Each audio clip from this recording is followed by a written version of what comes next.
Here we are again, another terrorist attack. More death, more misery, more suffering, all thanks to multiculturalism and mass immigration. This time, it was Manchester at an Ariana Grande concert. Let's not beat around the bush here. The attacker and those who will have helped him, they targeted children, little girls.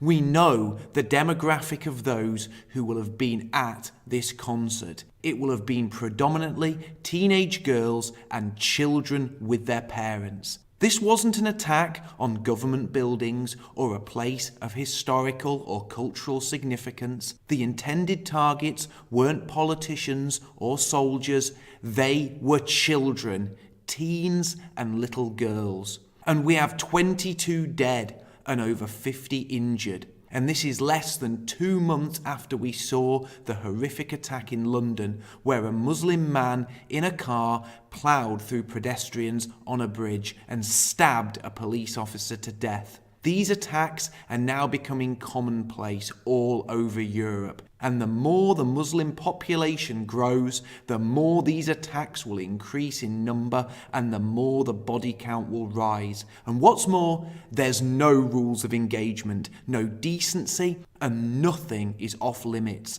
Elderly priests, shoppers at Christmas markets, people enjoying an evening out at a restaurant, and now girls at a concert. Everyone is fair game to these terrorists. These people know no decency, they know no compassion, and they are completely unscrupulous. And they will not stop, they will never stop until the West is under the control of Islam. But I don't blame Islam, and I don't blame Muslims for this. And before you fill the comments section or thumb the video down, please hear me out first. Let's draw an analogy here.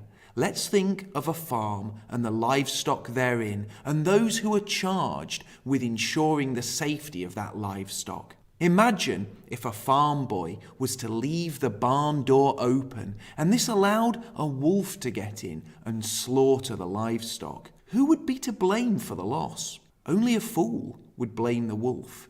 The fact of the matter is that the blame would lie squarely with the farm boy. Everyone knows that it is in the nature of the wolf to prey on livestock, and everyone also knows that wolves cannot live peacefully with farm animals. In fact, the farm animals are the wolf's prey.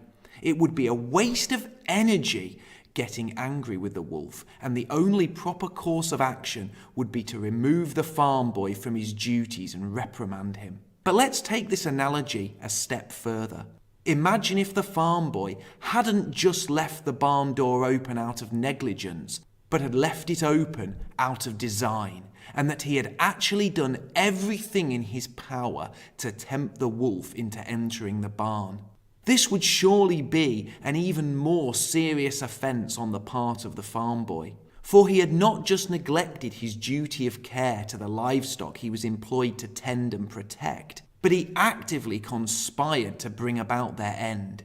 And this is why I'm not blaming Muslims for this atrocity. I'm blaming the politicians and the political elite who have brought the nightmare of Islamic terror to our shores. Make no mistake, these politicians haven't just left the barn door open. They have done everything in their power to speed mass immigration and attract Muslims to our shores. These politicians have handed immigrants free housing, financial benefits, free healthcare, free dentistry, and a wealth of other incentives, which have all served to attract people from all over the world in record numbers. The political system has been bent and warped to make Britain one of the most attractive places in the world for those who want an easy life and want to milk our system. Let's also be clear, these policies of mass immigration and multiculturalism have done nothing for the West. other than to bring death and misery to our once homogenous and peaceful nations. And those who have opened our borders and enticed these people to our shores, they know this. Make no mistake, they know exactly what they have done. They know what they are doing, and they are not just part of the problem.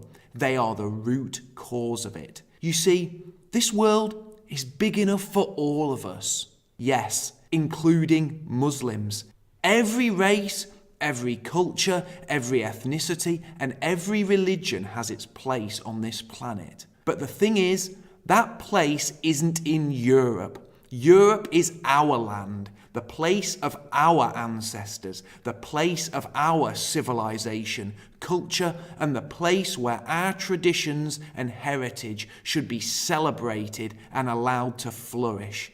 And if we controlled our borders and didn't supply these people with arms, would they be of any threat to us?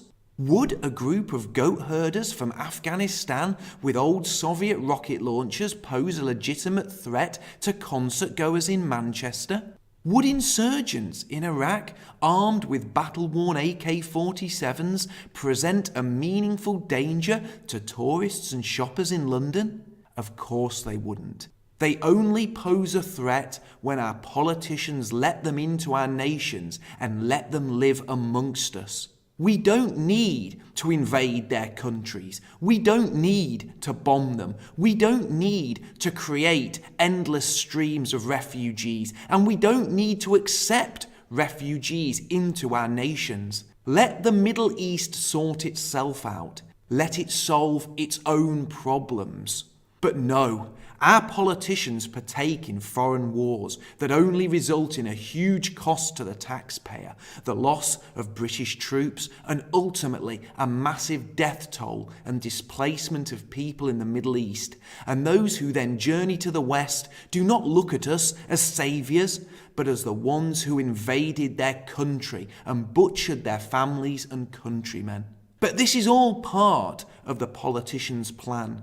Just like the crooked farm boy who not only left the barn door open, but actively encouraged the wolf into the barn to slaughter the livestock. These politicians leave our borders open, and through their endless foreign wars and the benefits they offer immigrants, they drive people toward the West and tempt them to our shores. And with these immigrants comes their religion, their beliefs, their problems. They bring all their baggage and their hatred for the West. Whilst the politicians preach diversity, tolerance, and appeasement, those who come here believe in none of those so-called virtues, and it is us who suffer.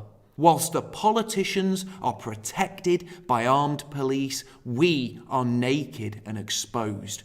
Whilst they send their children to private schools, our children are forced into overcrowded classrooms where more and more children don't even speak English. Whilst our mothers, fathers, and our grandparents rot on NHS waiting lists, hoping for an operation, they have private healthcare schemes. You see, these politicians are not for the people, and they are certainly not of the people. They are a political class unto themselves, and they have taken their 30 pieces of silver to ensure the destruction of Britain and the Western world.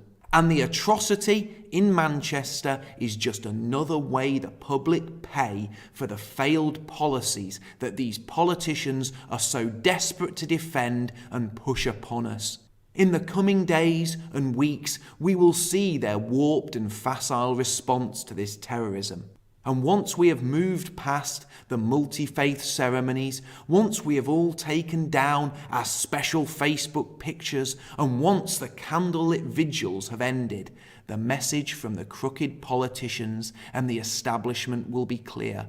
Just carry on as normal and pretend things are fine. Pretend terrorism, death, and extremism are just part and parcel of everyday life.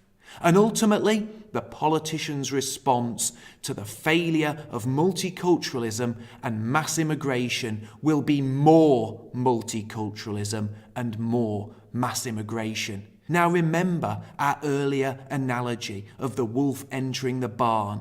Imagine if someone suggested that the answer to the problem of the wolf being let into the barn was actually to keep the barn door permanently open and in fact to tempt even more wolves into entering the barn.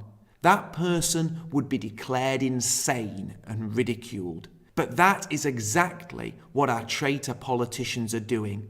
They've opened the barn doors, they have tempted the wolves into our midst, and now the livestock have been attacked and savaged. Their response isn't to rethink that policy, but in fact to allow more wolves in, because they will tell us that wolves living in the barn is actually the farmyard's greatest strength. It is the diversity of the cattle living alongside the wolves that makes the farmyard such a rich and vibrant place. But what's more, if you don't agree with that, if you don't think that wolves can live peacefully in the barn with the farmyard animals, then you're the one with the problem. In fact, you're a bigot and a racist. Well, here's the news. You can call me whatever you want. You can call me a racist if that makes you feel better, but that doesn't change what I'm saying or make it any less true. You see, we need to close the barn door and we need to get rid of the wolves in our midst. But most of all, we need to get rid of those crooked farmhands. And if you need that translating, let me make it completely clear. The politicians have created this mess. Their genocidal policies of mass immigration and multiculturalism are destroying the West. And it is those politicians who you need to reserve your anger for. They are the ones who must be held accountable for what happened in Manchester on Monday night. They are the ones who have the blood of our people on their hands. They have betrayed us all for their 30 pieces of silver, and they must answer for their crimes. Thank you for listening. If you enjoyed this podcast, please help spread the message by liking and sharing it on social networks. If you want to hear more from me, please hit the subscribe button as new videos are posted every week. You can also read my book, The Fall of Western Man. It's available as a free ebook and in both hardback and paperback, and all the links are in the description below. Finally, if you want to join in the discussion with me, feel free to add me on Facebook, and you can now follow me on Twitter as well. Everyone's welcome.